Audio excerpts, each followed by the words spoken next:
सभी को मेरी आवाज़ आ रही है? क्लियर है? ठीक है। इवन वेद प्रकाश सर ने किया है, पूजा जी ने किया है, 2 लोगों ने हैंड रेज किया है। ठीक है, और भी कुछ लोगों ने किया है। चलिए ठीक है, सबसे पहले एक एक डेफिनेशन सुना देंगे सभी। ठीक है, सब एक एक डेफिनेशन सुनाएंगे। स्टार्ट करेंगे पूजा जी। योगः कर्मस्तु कौशलम, श्रीमद् भगवद गीता अध्याय 2 श्लोक 50। योगा कर्मसु कर्मसु कौशलम। ठीक, कर्मस्तु कौशलम। बोलेंगे Ved Prakash sir.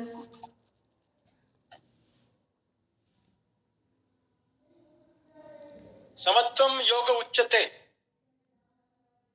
2.48। Very good. ठीक है, लाजवंती जी बोलेंगे। Very good. ठीक है, लाजवंती जी बोलेंगे। माइक अनम्यूट करेंगे।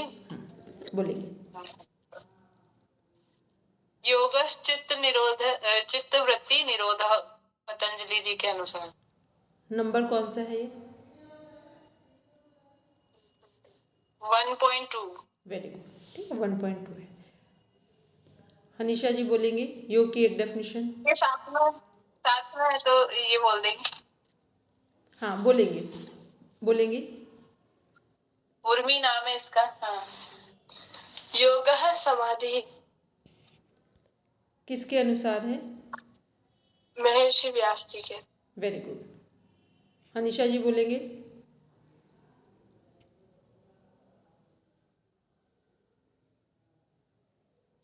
योगश्चित्त वृत्ति निरोध। अर्थ क्या है इसका? मीनिंग क्या है? किसी भी योग को किसी भी स्थिति में कर सकते हैं। नहीं, अर्थ ये नहीं है इसका। अर्थ क्या? अर्थ बोलेंगे मालविका जी।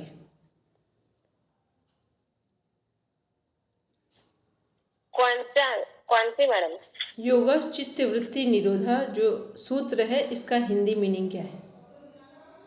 योग से हमारी चित्त की वृत्तियों का निरोध हो जाता है अथवा वो रुक जाती है, ठहर जाती है। ठीक है, बोलेंगे ममता जी। योग की कोई भी एक डेफिनेशन बोलेंगे।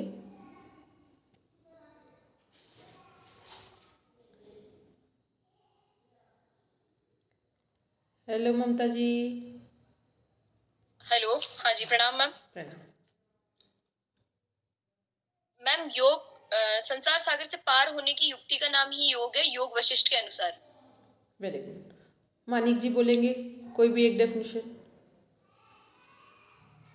इंद्रियों की स्थिर धारणा का नाम ही योग है, कठोपनिषद के अनुसार।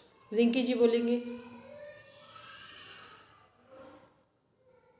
शिव और शक्ति का मिलन ही योग है।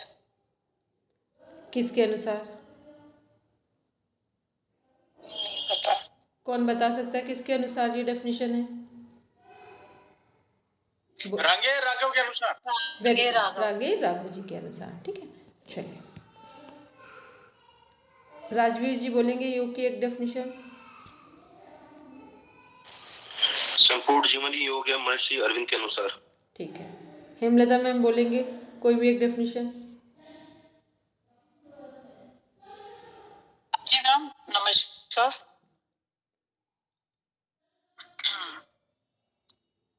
योगश्चित्त वृत्ति निरोध है, योग सूत्र के अनुसार। ठीक है, चित्त में उठने वाले विचारों को रोक देना ही योग है। Very good, complete. ठीक है, सूत्र भी आ गया और हिंदी मीनिंग भी आ गया यहाँ पर। चलिए, आज हम लोग देखेंगे हिस्ट्री एंड डेवलपमेंट।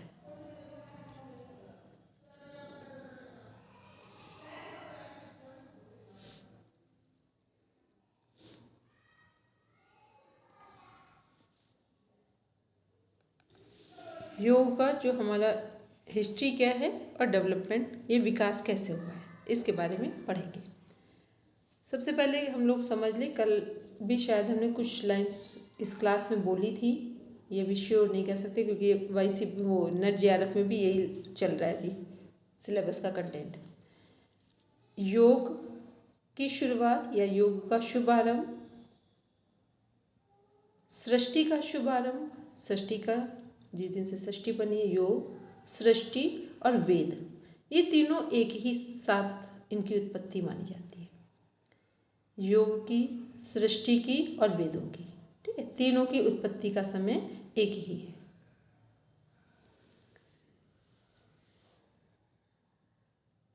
अब आगे पढ़ेंगे इसी में। एवोल्यूशन ऑफ योगा प्री वैदिक टू कंटेम्पररी पीरियड। योग का विकास पूर्व वैदिक से समकालीन काल तक, मीन्स पूर्व वैदिक वेदों से लेकर के अभी तक की बात की जा रही है।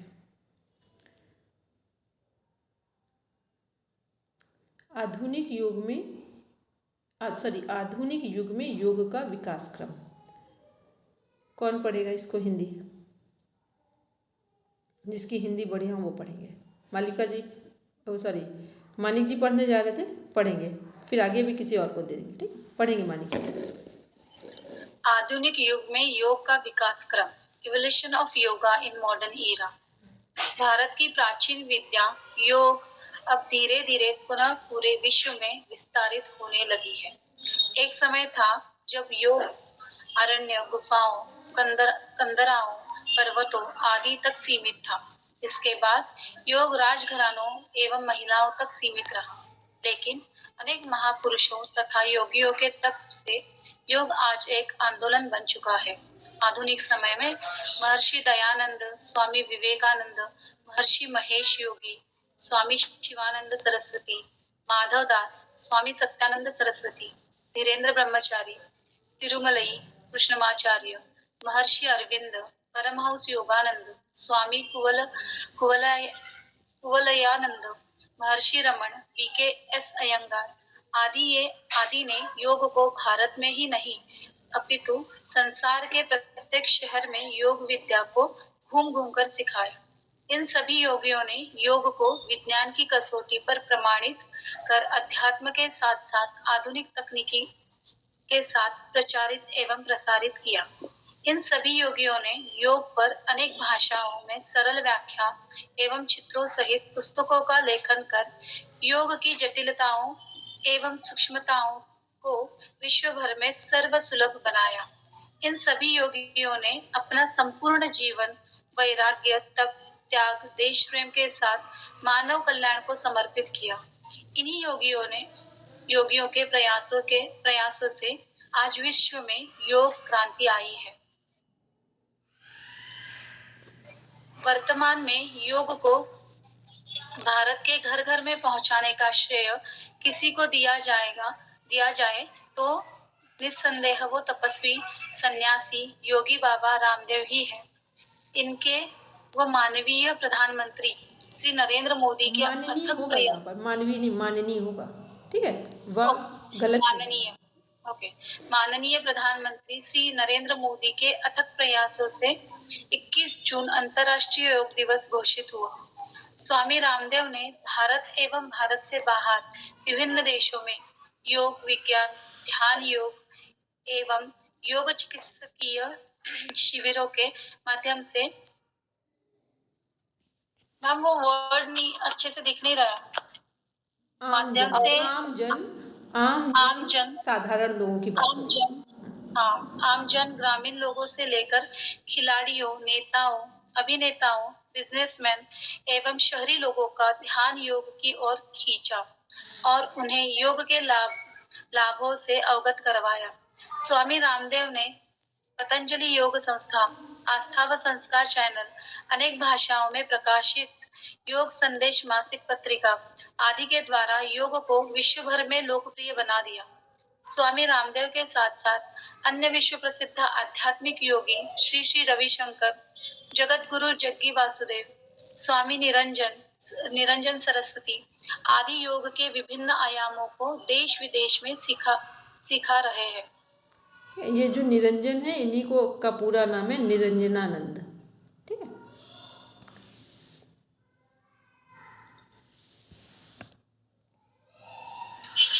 भारत सरकार भी योग को अनेक माध्यमों से लोगों को जागरूक कर रही है। स्कूल, कॉलेज, विश्वविद्यालय, हॉस्पिटल, सेना आदि में योग विशेषज्ञों को विशेषज्ञों, योग योग एक्सपर्ट, हाँ विशेषज्ञों, योग एक्सपर्ट, योग अध्यापक, योग चिकित्सक, योग ट्रेनर आदि नियुक्त कर योग को लोगों की दिनचर्या एवं जीवनचर्या का हिस्सा बनाकर स्वस्थ, संस्कारवान एवं खुशहाल भारत के निर्माण का मार्ग प्रशस्त किया जा रहा है। भारत सरकार ने योग को आयुष के अंतर्गत शामिल करके इसके लिए अलग से बजट की व्यवस्था भी की है। आयुष मंत्रालय वॉइस कट के आ रही है। अच्छा, 1 मिनट हेमलता मैम, दोबारा से लीव करके ज्वाइन कीजिए। मेरी तरफ से ही आ रही है वॉइस इनकी। एक बार आयुष करके ज्वाइन कीजिए। हाँ, पढ़ेंगे मानिए, पढ़ेंगे। आयुष मंत्रालय भारत सरकार का अभिन्न अंग है, जिसका उद्देश्य योग के साथ साथ अन्य पारंपरिक चिकित्सा पद्धतियों को अनुदान देकर शिक्षा और अनुसंधान को बढ़ावा देना है। इसी प्रकार देश के विभिन्न राज्यों में योग शिक्षा को बढ़ावा देने के लिए योग परिषद का या योग आयोग बनाए गए हैं। देश में आयुष वेलनेस सेंटर खोले गए हैं, जिनमें योग शिक्षकों की नियुक्ति की गई है। हरियाणा राज्य के गांवों, शहरों, वार्डों, कस्बों आदि में योगशालाएं खोली गई हैं, जिसमें लोगों को स्वास्थ्य के प्रति जागरूक करने के लिए योग ट्रेनर की नियुक्ति भी की जा रही है। हरियाणा राज्य में योग शिक्षा को बढ़ावा देने के लिए स्कूली स्तर पर योग को एक अलग विषय के रूप में अनिवार्य कर दिया गया है। इसी प्रकार मध्य प्रदेश एवं भारत के अन्य राज्यों के विद्यालयों एवं महाविद्यालयों में योग को अनिवार्य विषय बनाया जा रहा है। किसी समय विश्व के अध्यात्म का केंद्र रहा भारत पुनः योग के माध्यम से विश्व गुरु के नाम से सिरमौर बनने की ओर अग्रसर है। समझे कि योग इस समय कैसे प्राचीन काल से अभी क्या योग की भूमिका है, कैसे योग घर घर में पहुंच गया है। भले ही थ्योरेटिकल पार्ट ना लोग जानते हों, लेकिन प्रैक्टिस सभी ने शुरू की है। जितने भी हमारे मेडिकल डिपार्टमेंट हैं वहाँ पे भी योग को कंपलसरी कर दिया गया। इवन आज के टाइम पर कोई ऐसा डिपार्टमेंट नहीं, यहाँ से लेकर नासा तक, जहाँ पर योग को अनिवार्य ना किया गया हो। और कोई ऐसा सफल व्यक्ति नहीं होगा, या सामान्य व्यक्ति हो सकता है कई बार अवॉइड कर जाते हैं, लेकिन जो लोग सच में एक सक्सेसफुल पर्सनालिटी हैं, वो किसी भी फील्ड में हो, सभी योग को जीवन के अनिवार्य स्वरूप के रूप में, या ये कहते हैं कि जीवन में एक अनिवार्यता है कि हमें योग करना ही करना है। तो अनिवार्य मीन्स हो गया कि हमने किसी चीज़ को हर हाल में करना है। जैसे हम भोजन लेते हैं, पानी लेते हैं, नींद लेते हैं, वैसे ही यदि हम योग को अपने जीवन में अनिवार्य करते हैं, जरूरी समझते हैं, तो हमारा जीवन फिजिकली, मेंटली, सोशली, स्पिरिचुअली, कम से कम जो लोग सामान्य स्तर पर बीमार हो रहे हैं, स्ट्रेस के शिकार हो रहे हैं, या सोशल एडजस्टमेंट जिनका नहीं है, उनसे काफ़ी अच्छी स्थिति में आप होते हैं और लगातार करते हैं, तो अपनी स्थितियों को, सिचुएशंस को लगातार सकारात्मक तरीके से बदलते जाते हैं। और हमने भी देखा कि योग, सभी को पता है ना, योग कब से, इंटरनेशनल डे ऑफ योगा कब से स्टार्ट हुआ है? कितने लोगों को पता है? अभी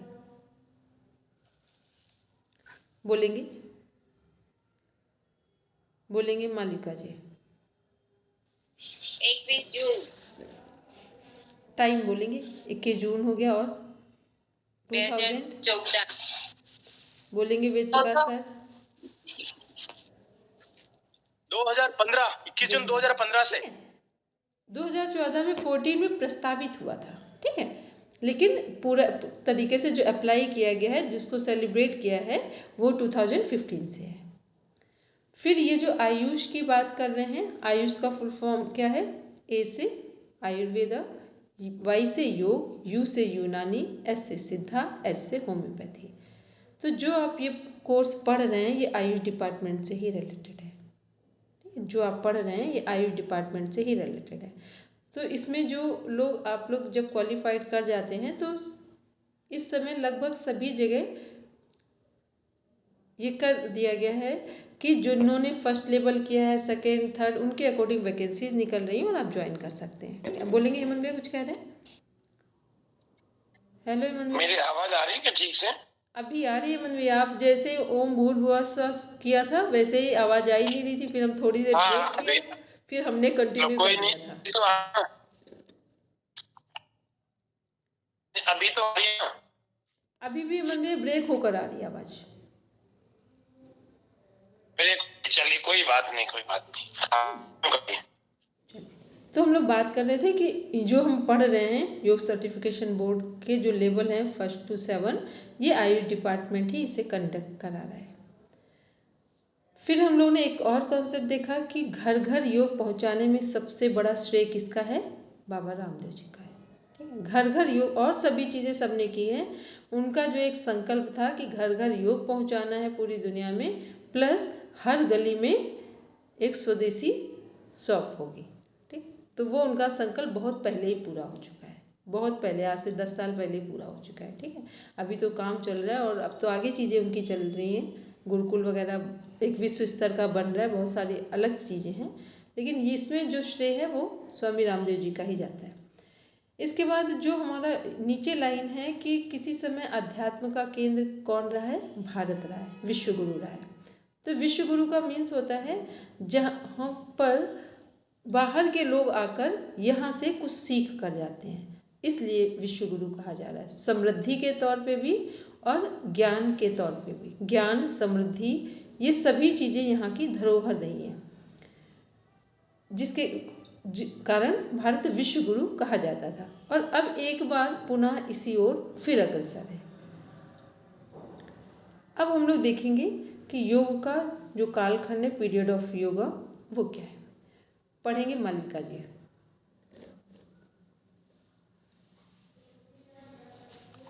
योग का काल, पीरियड ऑफ योगा। योग के इतिहास को जानने से यह स्पष्ट हो गया है कि वेदों के माध्यम से ही इस विद्या का प्रादुर्भाव इस संसार में हुआ था। प्रादुर्भाव मीन्स उदय हुआ है। प्रादुर्भाव विभिन्न तथ्यों एवं प्रमाणों के आधार पर भी कहा जा सकता है कि मानव ने इस धरा पर जब से जन्म लिया तभी से योग की शुरुआत हो गई थी। अब हम प्राचीन काल से लेकर वर्तमान समय तक का योग के काल को विस्तार से जानेंगे। अभी हम लोगों ने बात की थी कि योग, सृष्टि का आरंभ और वेद, तीनों की उत्पत्ति एक साथ मानी जाती है। वैदिक काल, वैदिक युग, श्रुति काल, वैदिक पीरियड। सृष्टि की उत्पत्ति से लेकर 600 ईस्वी सन पूर्व तक का समय वैदिक काल के अंतर्गत आता है। ध्यान रखेंगे जब ये है 600 लिखा है, 600 लिखा है, ये ईसवी नहीं, ईशा पूर्व है। ईशा पूर्व का मतलब बिफोर क्राइस्ट, ईसा मसीह के जन्म से पहले, ईशा पूर्व। इस समय सीमा के दौरान वेद, उपनिषद, पुराण, रामायण, महाभारत, गीता, योग, वशिष्ठ, स्मृतियों आदि ग्रंथों की रचनाएं हुई थी। इस सभी आर्ष ग्रंथों में योग के विभिन्न स्वरूपों पर प्रकाश डाला गया है। इस काल में लोग ऋषियों एवं योगियों द्वारा बताई गई बातों का अनुसरण करते थे और अपने जीवन को दिव्य तरीके से जीते थे। सेकंड, सूत्र एवं भाष्यकाल, क्लासिकल पीरियड।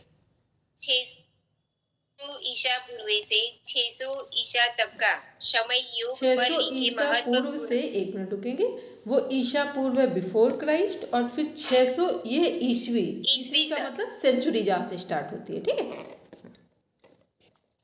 600 ईसा पूर्व से 600 ईस्वी तक का समय योग पर लिखे महत्वपूर्ण सूत्रों एवं भाष्यों का रहा है।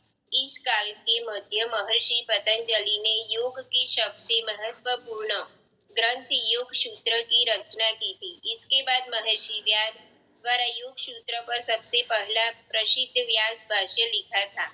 इसी काल सीमा में बहुत ध्यान से पढ़ेंगे, लिखा गया था। ठीक है, जब पढ़ रहे हैं तो एक्यूरेसी के साथ पढ़ेंगे। लिखा गया था। इसी काल सीमा में बौद्ध एवं जैन धर्म के प्रसिद्ध साहित्यों की भी रचना हुई थी। बस रुकेंगे यहाँ पर। फर्स्ट हम लोग देख रहे हैं वैदिक काल, वैदिक युग, श्रुति काल। ठीक है, श्रुति परंपरा उसे बोलते हैं जब सदगुरु और शिष्य के बीच वार्तालाप हो रहा होता है और ज्ञान का आदान प्रदान हो रहा होता है। तो सृष्टि की उत्पत्ति कब से मानी गई? 600 ईसा पूर्व, means before Christ, Isa Masih के जन्म से पहले। फिर है, जबकि है कुछ और चीज़ें भी इसमें, लेकिन जो प्रॉपर डिफाइन किया गया वहाँ पर इस तरह से डेट्स दी गई हैं। फिर है इसी में कि इस समय के दौरान वेद, उपनिषद, पुराण, रामायण, महाभारत, गीता, योग वशिष्ठ, स्मृतियाँ आदि ग्रंथों की रचना इससे पहले हो चुकी थी। ये तो एक टाइम पीरियड दिया हुआ है, हुई तो ये कब से? जब से सृष्टि का आरंभ हुआ है। ठीक है, वेद कितने हैं हमारे? 4। उपनिषद कितने हैं हमारे? वेदों की संख्या 4 है, उपनिषदों की संख्या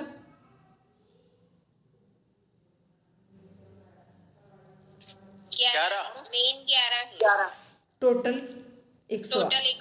ठीक है, टोटल 108। फिर इसके बाद पुराण कितने हैं हमारे?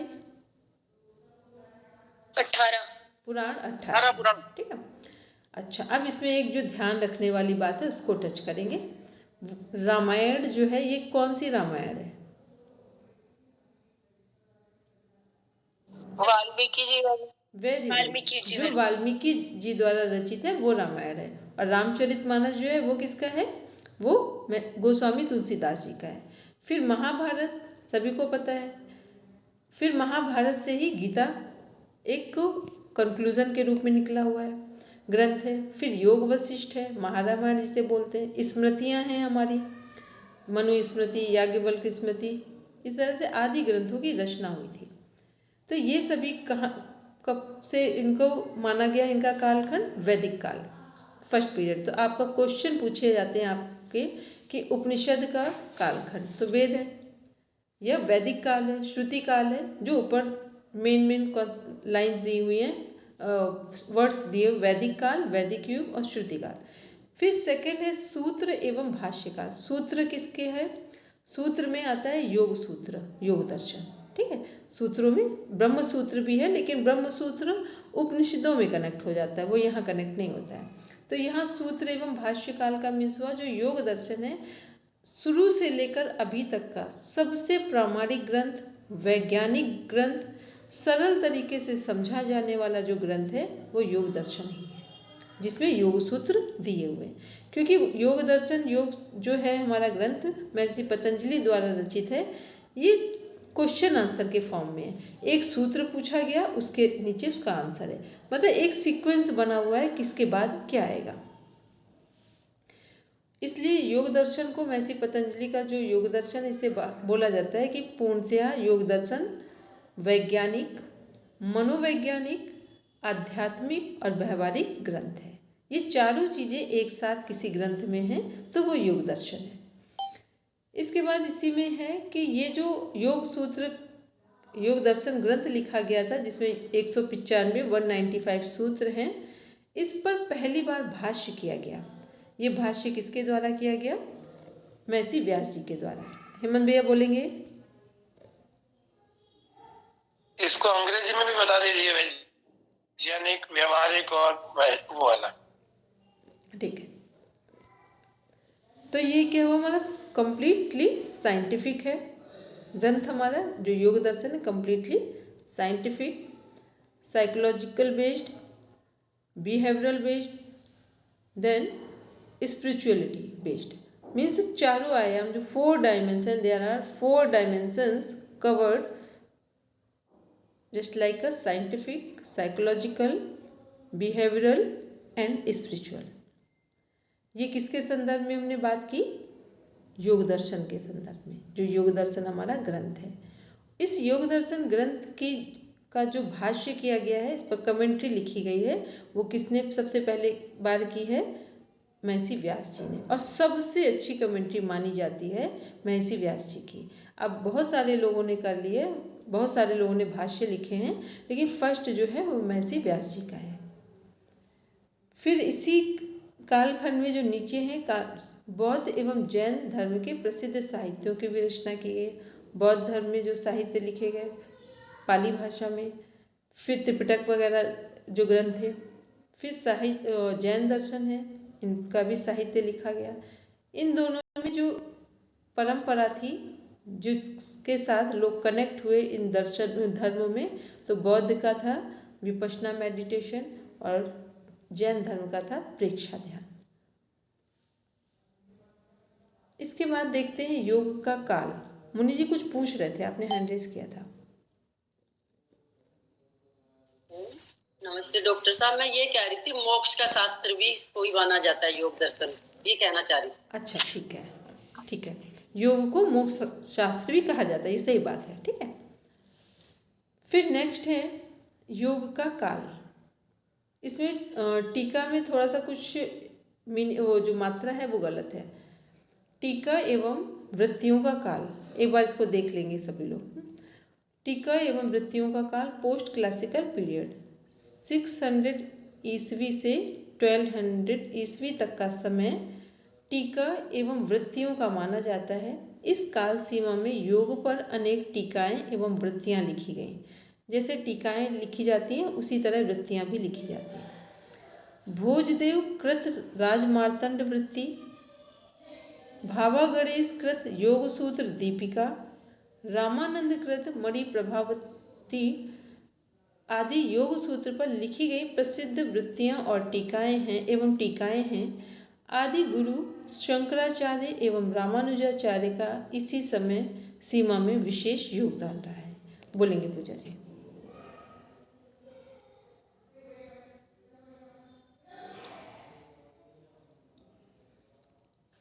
टीकाएं और वृत्ति मतलब ये सब कमेंट और वृत्ति भी वो भी वही है, ठीक है।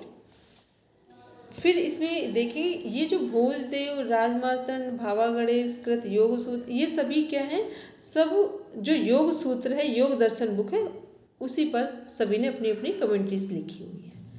तो ये आपके लिए अभी काम का नहीं है, आपके लिए तो बस इतना जरूरी था कि योग भाष्य जो लिखा गया है महर्षि व्यास जी के द्वारा, वो याद रखने योग्य है। ये जो है ये वाली लाइन्स है, ये नेट JRF के लिए है, या जब 4th लेवल 6th लेवल में जाएंगे वहाँ काम आएंगे। फिर है 4th नंबर है हठ योग एवं भक्ति योग का उत्कर्ष काल, द फ्लोरिशिंग पीरियड ऑफ हठ योगा एंड भक्ति योगा। 1200 सेंचुरी ईस्वी से 1857 ईस्वी सेंचुरी तक का समय हठ योग एवं भक्ति योग का माना जाता है। इस काल सीमा में हठ योग के महत्वपूर्ण ग्रंथ हठ योग प्रदीपिका, घेरन संहिता, हठ रत्नावली आदि की रचना हुई थी। कबीरदास, सूरदास, तुलसीदास आदि कवियों एवं विद्वानों ने भक्ति योग पर इसी काल सीमा में अपनी रचनाएं लिखी थी। अब ध्यान से देखेंगे हठ योग, ठीक है। सभी को पता है जब भी हम लोग आसन से शुरुआत करते हैं योग की, तो वो किससे संबंधित है, हठ योग से संबंधित है। तो जो हमारा 1200 से 1857 तक का टाइम है वो किसका है, हठ योगी ग्रंथ लिखे गए हैं इस टाइम पे, और भक्ति योग साहित्य भी लिखा गया है, उससे संबंधित भी ग्रंथ लिखे गए हैं। तो हठ योग में जो हठ योग से संबंधित ग्रंथ है इसमें से हठ योग प्रदीपिका रिटन बाई स्वामी स्वात्माराम जी, घेरन संहिता महर्षि घेरंड के द्वारा रचित ग्रंथ है, हठ रत्नावली श्रीनिवास भट्ट जी के द्वारा रचित ग्रंथ है। ये तीनों जो हमारे ग्रंथ हैं इनके बुक्स हैं विद राइटर, आपको लर्न होना चाहिए, क्योंकि दोनों तरह से पूछा जाता है कि हठ योग के बुक्स कौन कौन सी हैं, हठ योग के जो बुक्स हैं उनके राइटर कौन हैं, या राइटर के अकॉर्डिंग बुक का नाम पूछा जाता है। फिर है ये रत्नावली जी वाला वापस रिपीट कर दीजिए एक बार। श्रीनिवास भट्ट, श्रीनिवास भट्ट, क्लियर है? अभी सुनने में नहीं हो तो फिर सुन लेंगे आराम से। श्री SRI श्री निवास NIWAS Bhatt BHATT, Srinivas Bhatt ji ma'am, clear है। इसके बाद इसमें है नीचे कबीरदास जी, सभी को पता है कबीरदास जी भी भक्त हैं, लेकिन कौन से भक्त हैं, राम जी के भक्त हैं, लेकिन कौन सी शाखा के, निर्गुण राम भक्ति शाखा के, ठीक है सर। निर्गुण का मीन समझते हैं, जो भक्त तो हैं भगवान के लेकिन कोई मूर्ति नहीं है वहाँ पर, तो निर्गुण राम भक्ति शाखा के संत हैं ये। फिर सूरदास जी सगुण भक्ति शाखा और कृष्ण भगवान के भक्त हैं। सभी को पता है सूरदास जी ने भगवान कृष्ण के बाल स्वरूप की पर अपने रचनाएं लिखी हैं। फिर इसके बाद है तुलसीदास जी, सभी को पता है एक महान ग्रंथ जिसको हम सभी पढ़ते हैं, रामचरितमानस। ठीक है, तो तुलसीदास जी सगुण राम भक्ति शाखा के उपासक हैं, क्योंकि ये जो सगुण का मीन्स होता है जो स्वरूप है जिनका, और निर्गुण का मीन्स है जहाँ कोई मूर्ति नहीं है, कोई स्वरूप नहीं है। तो ये क्या है, कबीरदास जी, सूरदास जी, तुलसीदास, ये कवि हैं और तीनों ही लोग भक्त हैं। इसलिए भक्ति योग पर इसी काल में इन लोगों ने अपनी अपनी रचनाएं लिखी। नेक्स्ट है योग का काल, आधुनिक काल, मॉडर्न पीरियड। 1857 सेंचुरी ईस्वी से वर्तमान तक का काल, वर्तमान मीन्स प्रेजेंट, जस्ट नाउ, वर्तमान तक का काल आधुनिक काल कहलाता है। इस काल में माधवदास, स्वामी शिवानंद, स्वामी विवेकानंद, स्वामी दयानंद, महर्षि महेश योगी, धीरेन्द्र ब्रह्मचारी, परमहंस योगानंद, महर्षि रमण, महर्षि अरविंद, स्वामी सत्यानंद सरस्वती, श्री राम शर्मा आचार्य, स्वामी Ram, T Krishnamacharya, BKS Iyengar, Pattabhi Jais, Shri Yogendra, Shri Shri Ravishankar, Sadhguru Jaggi Vasudev, yoga guru Baba Ramdev, doctor HR Nagendra, स्वामी निरंजनानंद सरस्वती आदि विश्व प्रसिद्ध योगियों ने अपनी आध्यात्मिक योग विद्या के बल पर योग को आम जन तक पहुंचाने का कार्य किया है। ये वो नाम हैं जिन्होंने योग के फील्ड में एक स्पेसिफिक कंट्रीब्यूशन दिया है। ठीक, इसमें से ध्यान से देखेंगे जो टी कृष्णमाचार्य जहाँ लिखा हुआ है, ये क्या है, ये हमारे मॉडर्न टाइम के फादर ऑफ योगा है, टी कृष्णमाचार्य। इसके बाद नीचे देखेंगे जहाँ से लिखा हुआ है श्री श्री रविशंकर जी, श्री योगेंद्र, श्री श्री रविशंकर जी, सद्गुरु जग्गी वासुदेव जी, योग गुरु बाबा रामदेव जी, डॉक्टर HR नागेंद्र, स्वामी निरंजनानंद सरस्वती जी, ये सभी लोग अभी अपने शरीर में हैं, ये सब जीवित हैं। तो इन लोगों ने क्या किया, योग को घर घर तक पहुंचाने का प्रयास किया और योग के प्रति जनमानस को एक नई चेतना दी। तो ये हमारा था आज का पूरा जो हिस्ट्री एंड डेवलपमेंट, दोनों चीजें इसमें कनेक्ट थी। अब एक डॉक्टर साहब अभी 3 स्लाइड की अभी और भी होगी, 4 स्लाइड की है ना इतिहास में? अभी नहीं, अब हेमंत भैया नहीं है मेरे पास, बस इतना ही था। नहीं है अभी थोड़ी देर पहले आपने खोली थी, है ना? इसको ऊपर से क्लोज करेंगे ना? हेमंत भैया इसको पढ़ाया था हमने, 1 मिनट चेक कर ले, पढ़ा दिया था। 1 मिनट। 4 पेजेस की अलग थी, ये नहीं थी, इसको तो बंद कर दीजिए ऊपर से। ये तो उसको हमने पढ़ा दिया है हेमंत भैया, ठीक है, वो वहीं से शुरू किया था हमने, वो जो 4 पेजेस अच्छा, था वहीं से शुरू किया था हमने, ठीक है। अच्छा ठीक है वहीं से शुरू किया था। चलिए अब आते हैं, अभी जो हम लोग पढ़ रहे थे इसमें से कोई वर्ड्स कहीं कंफ्यूज हो, कोई चीज़ समझ ना आई हो, कोई भी बात, वो पहले क्लियर करते हैं, फिर हम लोग कुछ आगे देखते हैं। देखो ये जो मैटर था ना, इसको एक बार दोबारा देखेंगे और कुछ चीज़ें इसकी नोट कर लेंगे, ठीक है। नोट करने में जो टाइम पीरियड है उसे नोट करेंगे, 1st, 2nd, 3rd, 4th, 5th वाला टाइम पीरियड नोट करेंगे, और उसमें जो संत महापुरुष हैं उनके कुछ के नाम, और यदि उनकी बुक्स का नाम पता है तो उन्हें नोट डाउन कर लेंगे। बस इतना करेंगे, सफिशिएंट है, ठीक है। समझाने में हमको प्रॉपर समझाना होता है, लेकिन आपने यदि समझा है और एक बार रिवीजन करना है तो की नोट्स के फॉर्म में आप नोट डाउन कर लेंगे। अब हम लोग आते हैं मैडम। हाँ बोलेंगे।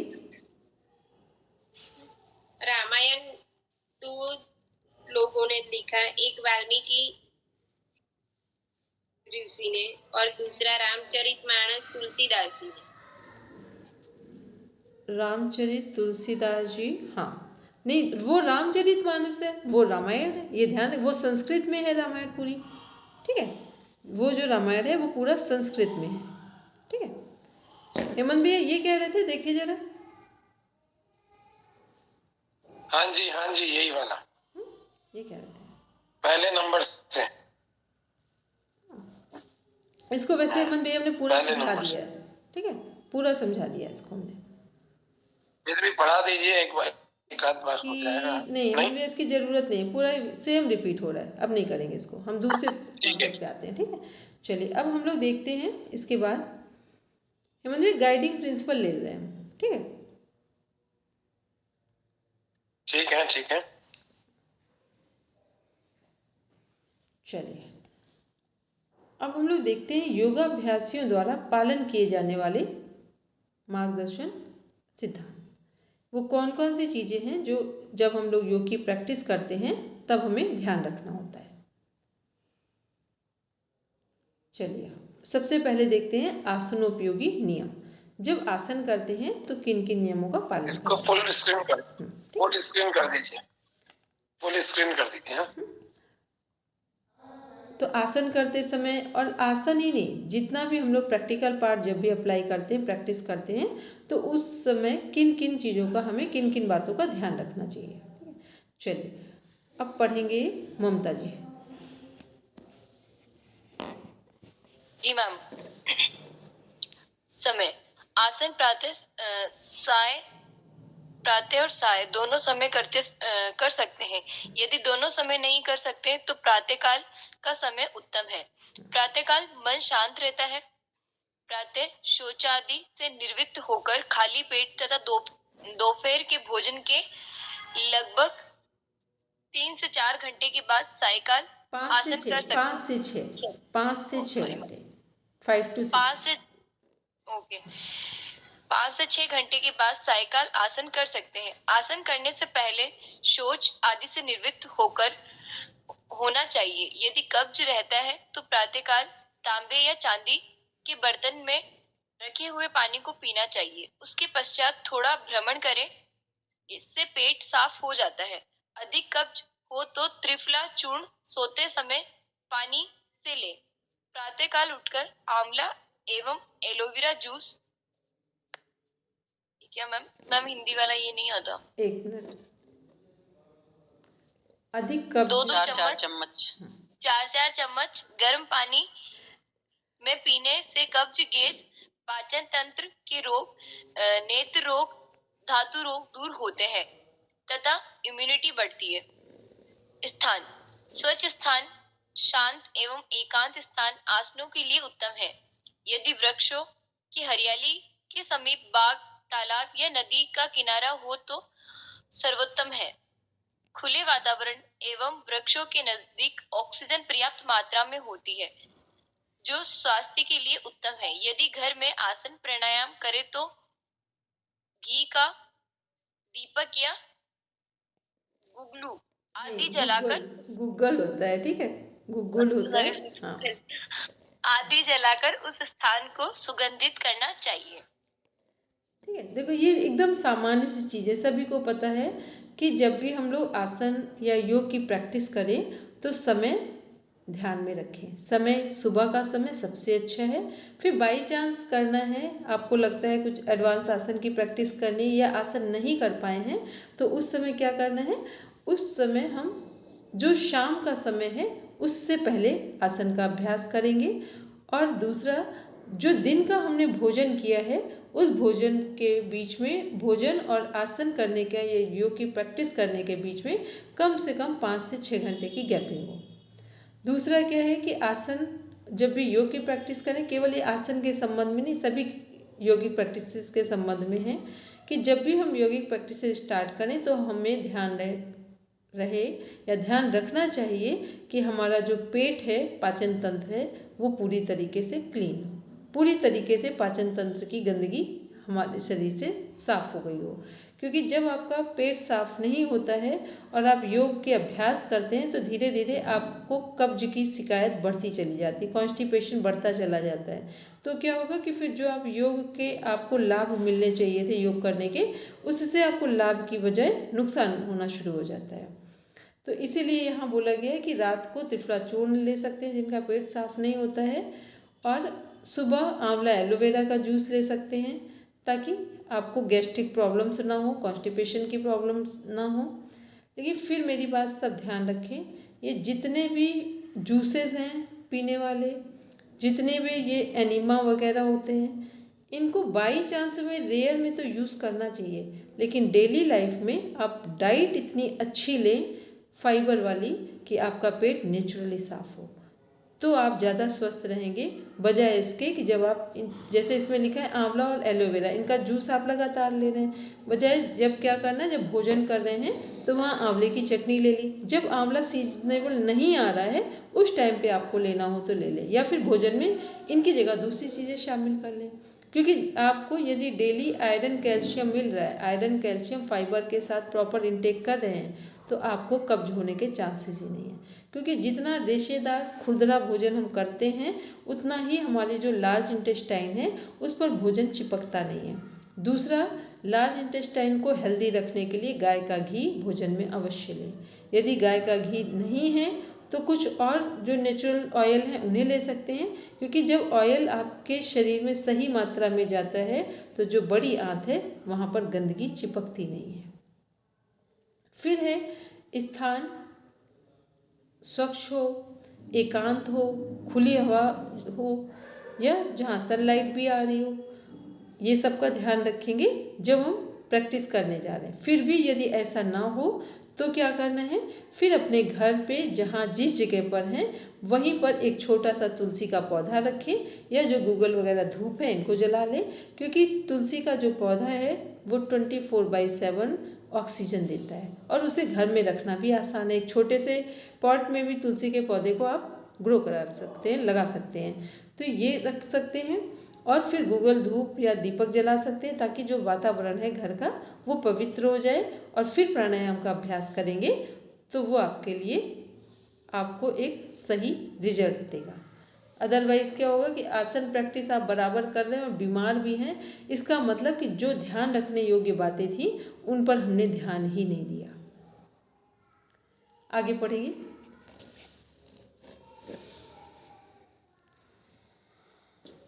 वेशभूषा। आसन करते समय शरीर पर वस्त्र कम और सुविधाजनक होने चाहिए। पुरुष हाफ पैंट और बनियान का उपयोग कर सकते हैं। माताएं और बहनें सलवार, ब्लाउज आदि पहनकर आसन, प्राणायाम व ध्यान आदि का अभ्यास करें।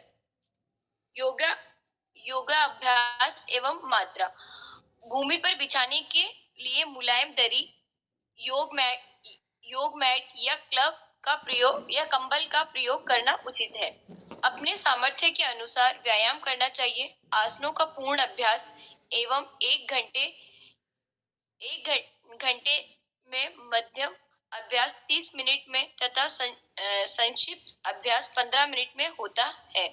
आधा घंटा तो प्रत्येक व्यक्ति को योगासन करना ही चाहिए तथा 30 मिनट से 45 मिनट कम से कम प्राणायाम और अंत में लगभग 5 मिनट का ध्यान व थोड़ी देर शवासन के साथ प्रतिदिन की योगाभ्यास का समापन करना चाहिए।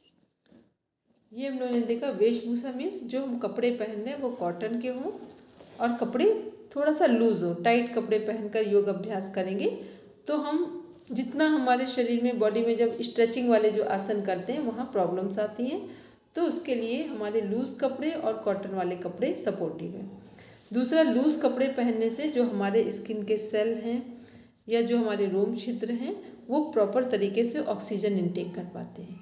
जब हम स्किन टाइट कपड़े पहन लेते हैं तो फिर ऑक्सीजन हमारे शरीर में पहुंचती नहीं है, प्रवेश नहीं करती है। इस वजह से लूज़ कपड़े पहनने का और कॉटन के कपड़े पहनने की सलाह दी जाती है या बताया जाता है कि ऐसे कपड़े पहने। फिर है योगाभ्यास एवं मात्रा।